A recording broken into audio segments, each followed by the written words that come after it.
¿Y tú cómo lo recuerdas? Más de 20 millones de muertos y muchas lecciones por aprender.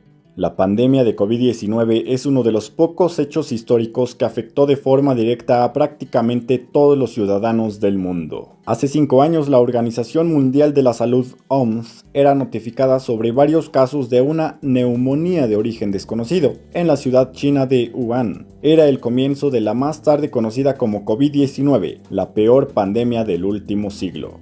Un lustro después, los registros oficiales de la organización, que siguen actualizándose semanalmente, hablan de 7 millones de muertos, aunque la propia agencia sanitaria de la ONU reconoce que el número verdadero de fallecidos puede ser 3 veces mayor y superar por tanto los 20 millones de víctimas. Ello convierte a la pandemia en una de las pocas de la historia que puede contar sus víctimas mortales por decenas de millones. Dudoso honor que comparte con otras como la gripe de 1918 o la peste bubónica medieval, teniendo en cuenta que estas esquilmaron una población mundial mucho menor que la actual. En cuanto a los contagios por COVID, la estadística de la OMS confirma hasta el momento 777 millones. Aunque en este caso la cifra real todavía difiere más de la oficial y lo hará cada vez en mayor medida, ya que muchos de los nuevos casos, al ser leves, no son consultados a los médicos ni se diagnostican. La pandemia de COVID es uno de los pocos hechos históricos que ha afectado de forma directa a prácticamente todos los ciudadanos del mundo en forma de confinamientos, contagios, pérdidas de seres queridos y otras consecuencias. Emergió en un mundo con la guardia baja en el último día de 2019.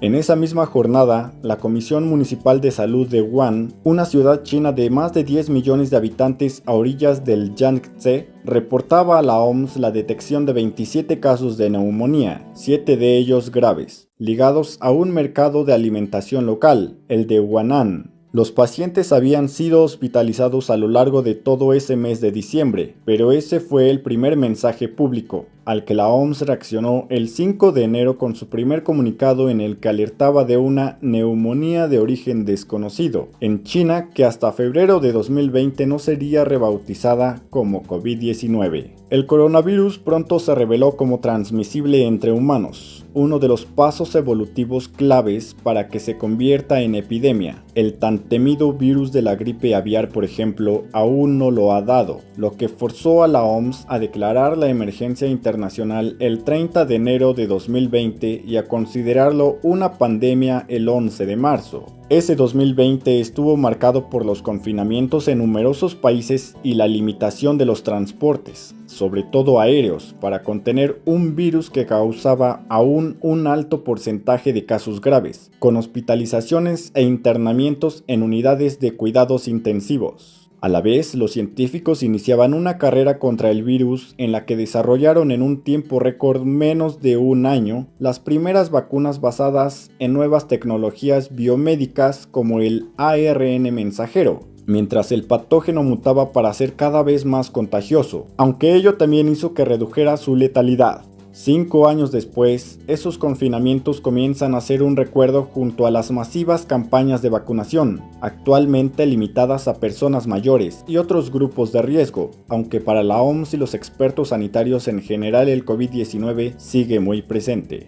Aún tenemos unas 4.000 muertes mensuales, y eso que muchos países ya no reportan datos de letalidad a la OMS. Aunque no estamos en la situación de 2020, 2021 o 2022, el virus ha llegado para quedarse, opinó recientemente la epidemióloga Maria Van Kerkhove, directora para preparación de pandemias de la organización. Van Kerkhove, que lideró la respuesta de la OMS a la pandemia desde el inicio, destaca entre los efectos aún duraderos de la enfermedad la persistencia de síntomas de COVID semanas o meses después de la infección inicial, reconocida en al menos un 6% de los casos que han sufrido síntomas graves. Ese COVID persiste, una condición aún no sistematizada en los anales médicos debido a los múltiples síntomas en diversos órganos que produce, desde fatiga a problemas mentales. Está siendo investigado por los expertos para intentar buscar soluciones y mejores medidas de prevención. Sabemos que el riesgo de desarrollarlo aumenta si una persona vuelve a infectarse y que la vacunación con al menos 2 dosis lo reduce hasta en la mitad,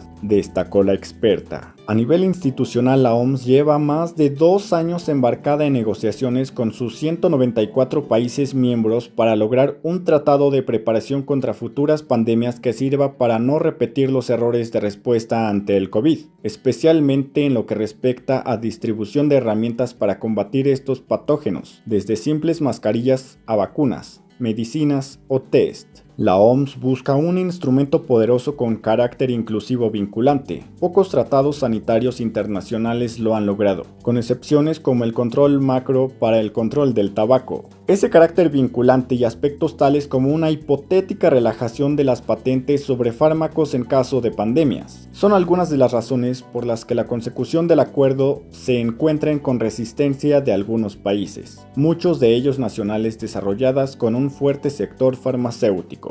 ¿Habremos aprendido la lección? ¿Estaremos preparados para próximas pandemias? ¿Tú qué crees? ¿Un antes y un después del COVID-19 volverá a pasar? Después de tantos muertos, ¿la OMS está preparada para nuevas enfermedades? Un misterio que solo el tiempo dará respuestas. No te olvides de suscribirte al canal y seguirnos en todas nuestras redes sociales como La Luna de Tlaxcala.